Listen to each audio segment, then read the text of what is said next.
Hello viewers, welcome back to రసూసిషా channel. Hope you all doing good. ఈరోజు మన ఛానల్లో ఆలూ ఫ్రై మరింత హెల్తీగా చేయడం ఎలా అనేది ఇప్పుడు చూసేద్దాం. మా అత్తమ్మ చేసి చూపిస్తారు. దుంపల కర్రీ అండి ఫ్రై చేస్తున్నాను.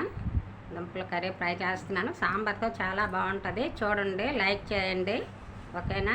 ఈ పొటాటో ఫ్రైకి పెద్దగా మనకి ఇంగ్రీడియంట్స్ ఏమీ ఉండవండి. జింజర్ గార్లిక్ పేస్ట్ చేసి పెట్టుకుంటాం సపరేట్గా.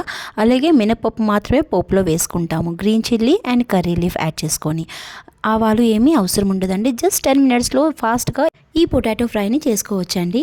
ముందుగా పొటాటోస్ని మనం బాయిల్ చేసి పెట్టుకుంటాము. ఇది మరింత హెల్దీ అని చెప్పాను కదా. బాయిల్డ్ పొటాటోస్ చేసుకునే కర్రీ అండి మనకి చాలా హెల్దీ అండి. దాంట్లో మనకి బాయిల్డ్ పొటాటోలో వైటమిన్ డి కూడా మనకి బాడీకి అందుతుంది. సో అందుకే మనం పొటాటోస్ని పచ్చిగా వాడే కంటే బాయిల్ చేసుకొని ఏ కర్రీస్ చేసుకున్నా హెల్త్కి చాలా మంచిదండి.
ఎంతో సింపుల్ అండ్ ఫాస్ట్గా అయిపోయే పొటాటో ఫ్రై చూశారు కదా.